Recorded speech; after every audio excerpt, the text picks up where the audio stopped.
దళిత క్రైస్తవుల ఎస్సీ హోదాను కాపాడాలంటూ నెల్లూరులో క్రైస్తవ జేఏసీ ర్యాలీ నిర్వహించింది. ఈ ర్యాలీ ఏబీఎం కాంపౌండ్ నుంచి కలెక్టరేట్ వరకు సాగింది. ఈ ర్యాలీలో పాల్గొన్న ఎమ్మెల్సీ చంద్రశేఖర్ రెడ్డి మాట్లాడుతూ, భారతదేశంలో ఏ మతాన్నైనా స్వేచ్ఛగా స్వీకరించే హక్కు ప్రతి పౌరుడికి రాజ్యాంగం కల్పించిందని గుర్తు చేశారు. కానీ ప్రస్తుత పాలకులు కులాలు, మతాల మధ్య చిచ్చుపెట్టి ఓటు బ్యాంకు రాజకీయాలతో ఆడుకుంటున్నారని ఆగ్రహం వ్యక్తం చేశారు. కొన్ని కులాలు, మతాలను ఇలాగే వివక్షకు గురిచేస్తే భవిష్యత్తులో అంతర్యుద్ధాలు వచ్చే ప్రమాదం ఉందని హెచ్చరించారు. ప్రభుత్వాలు పేదరికాన్ని ప్రామాణికంగా తీసుకోవాలి, కానీ ప్రజలు ఏ మతంలో ఉంటున్నారు అనేదాన్ని పరిగణలోకి తీసుకోకూడదన్నారు. ఇష్టమైన మతాన్ని తీసుకున్నంత మాత్రాన రిజర్వేషన్లు రద్దు చేస్తామనడం ప్రాథమిక హక్కులకు భంగం కలిగించడమేనన్నారు. అణగారిన వర్గాలను అణిచివేసేందుకు జరుగుతున్న ఇలాంటి చర్యలపై పోరాటంలో దళిత క్రైస్తవులకు తమ పార్టీ ఎప్పుడూ అండగా ఉంటుందని భరోసా ఇచ్చారు. కులాలు ఏవైనా కూడా వారికి ఇష్టమైనటువంటి మతం తీసుకున్నప్పుడు వారికి ఉన్నటువంటి రిజర్వేషన్ రద్దు చేస్తామని చెప్తే వారి హక్కులకు భంగం కలిగించినట్టు అవుతుంది. వారి పేదరికం ప్రామాణికంగా తీసుకోవాలి, కానీ వారు ఎక్కడ పుట్టారు, ఏ విధంగా ఉన్నారో దాన్ని ప్రామాణికంగా తీసుకోవాలి, కానీ వారు ఏ దేవుణ్ణి కొలిచారు, ఏ మతంలో ఉంటున్నారన్నది ప్రామాణికంగా తీసుకొని మీ రిజర్వేషన్ రద్దు చేస్తామంటే కేవలం ఓటు బ్యాంకు రాజకీయాల కోసం వీరి పాలన శాశ్వతంగా ఉండాలా అన్న ఆలోచనతో కొంతమందిని అణగారిన వర్గాలందరినీ కూడా అణిచివేసేటువంటి ప్రక్రియలో భాగంగా ఈ కార్యక్రమాలన్నీ కూడా జరుగుతూ ఉన్నాయి. తప్పకుండా వైఎస్ఆర్సీపీ మొట్టమొదటి నుంచి కూడా బీసీ, ఎస్సీ, ఎస్టీ, మైనార్టీలతో పాటు అందరినీ కూడా సమానంగా చూసేటువంటి గొప్ప గుణం ఆ రోజు రాజశేఖర రెడ్డి గారికి కానీ జగన్మోహన్ రెడ్డి గారికి కానీ ఉంది.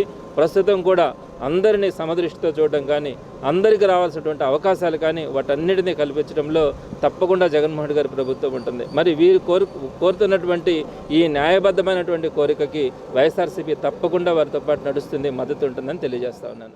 ర్యాలీలో పాల్గొన్న మరో వైసీపీ నేత ఆనం విజయ్ కుమార్ రెడ్డి మాట్లాడుతూ, మతం అనేది పూర్తిగా వ్యక్తిగత స్వేచ్ఛకు సంబంధించిందని స్పష్టం చేశారు. హిందువులకు ఉన్న విధంగానే దళిత క్రైస్తవులకు కూడా అన్ని రకాల రిజర్వేషన్లు కొనసాగాలని ఆయన డిమాండ్ చేశారు. వివక్షత గురైనటువంటి అన్ని ప్రాంతాలలో ఉన్నటువంటి దళితులకి ఈ హక్కులు సంక్రమిస్తున్నాయో అవన్నీ కూడా ఈరోజు దళిత క్రైస్తవులు ఎవరైతే క్రైస్తవ మతాన్ని స్వీకరించారో వాళ్ళు దళితులు అయినప్పటికీ వాళ్ళు రిజర్వేషన్ల కింద రారు అని చెప్పడం సమంజసమైనటువంటి విషయం కాదు. మరి ఈ దేశంలో ఎవరైనా సరే ఒక మతం మారినప్పుడు వాళ్ళ సోషల్ స్టేటస్ మారినప్పుడు దళితులకి ఎందుకు మారాలి అని చెప్పి కూడా మేము ఈ సందర్భంగా ప్రశ్నిస్తున్నాం.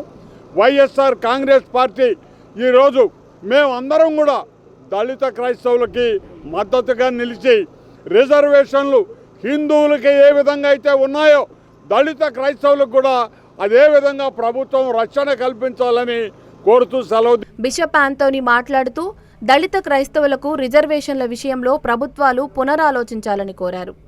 అందరికీ సమాన హక్కులు ఇచ్చే విధంగా మతానికి కూడా ఎటువంటి ఇబ్బందులు కలగకుండా చూసుకునే ప్రభుత్వం బాధ్యత చేపట్టాలని కోరుకుంటూ, శాంతియుతంగా మత స్వేచ్ఛను కాపాడండి, క్రైస్తవ హక్కులను కాపాడండి, ముఖ్యంగా ఎస్సీ హోదాను నిలబెట్టాలని కోరుకుంటూ మేము విజ్ఞప్తి చేస్తూ ఉన్నాము. అందరికీ వందనాలు.